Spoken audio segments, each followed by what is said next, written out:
নির্ধারিত সময় নির্বাচন ইনশাল্লাহ অনুষ্ঠিত হবে। জনগণের নিজেদের অধিকার প্রতিষ্ঠার এই নির্বাচনে মিছিলে আমিও আপনাদের সঙ্গে থাকবো ইনশাল্লাহ। বিজয়ের যে বার্তা, এই বার্তাকে আমরা শুধুমাত্র স্লোগানের ভিতরে সীমাবদ্ধ রাখবো না।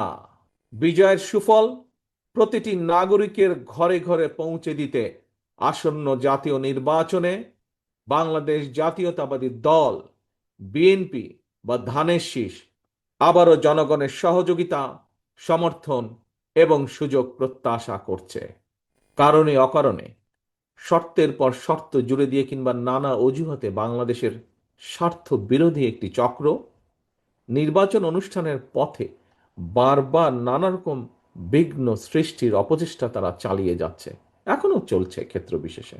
আল্লাহ রহমতে আলহামদুলিল্লাহ সব রকম বাধা উপেক্ষা করে প্রায় ১.৫ দশকেরও বেশি সময় পর নির্বাচন কমিশন শেষ পর্যন্ত জনগণের সেই কাঙ্ক্ষিত জাতীয় নির্বাচন অনুষ্ঠানের তারিখটি ঘোষণা করেছে।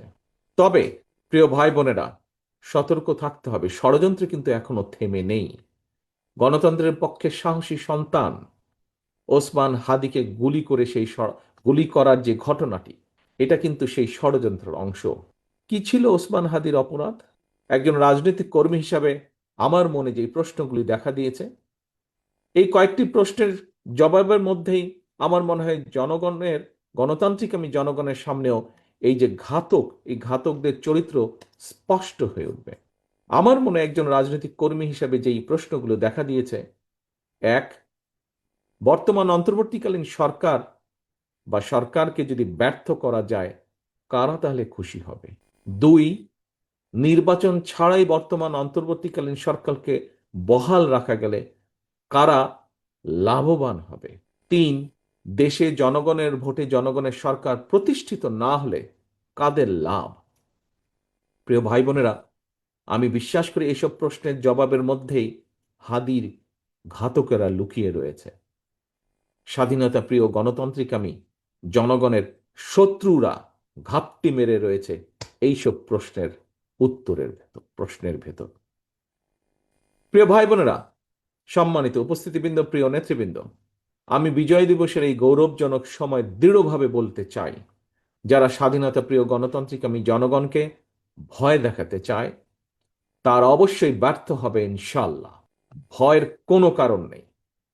মানুষের জয় পরাজয়, জীবন মৃত্যু সবকিছু আল্লাহর হাতে নির্ধারিত। সুতরাং আল্লাহর উপরে ভরসা রেখে আমরা সকলে যদি ঐক্যবদ্ধভাবে জনগণের অধিকার প্রতিষ্ঠার মিছিল এগিয়ে নিয়ে যেতে থাকি, ইনশাল্লাহ ষড়যন্ত্রকারীরা অবশ্যই পিছু হটতে বাধ্য হবে।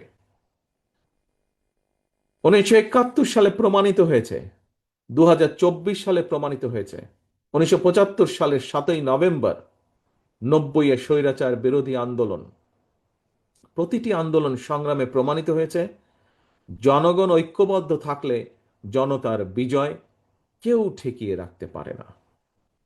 আমি দৃঢ় কণ্ঠে বলতে চাই, নির্ধারিত সময় নির্বাচন ইনশাল্লাহ অনুষ্ঠিত হবে। আসন্ন নির্বাচনকে সামনে রেখে গ্রামে গঞ্জে, শহরে বন্দরে, নগরে, বাজারে মহল্লায়, অলিগলিতে, রাজপথে জনগণের নিজেদের অধিকার প্রতিষ্ঠার এই নির্বাচনে মিছিলে আমিও আপনাদের সঙ্গে থাকবো ইনশাল্লাহ। আসন্ন জাতীয় নির্বাচন কিন্তু কেবলমাত্র একটি এক্সপেরিমেন্ট বা এক্সপেরিয়েন্স অর্জনের নির্বাচন নয়। এবারের নির্বাচনের সঙ্গে জড়িত আছে বর্তমান এবং ভবিষ্যৎ প্রজন্মের স্বাদ, আশা, আকাঙ্ক্ষা, স্বার্থ এবং সম্ভাবনা। সর্বোপরি এবারের নির্বাচনের সঙ্গে জড়িত আছে বাংলাদেশের স্বার্থ এবং সার্বভৌমত্বকে সুসংহত রাখার প্রশ্ন।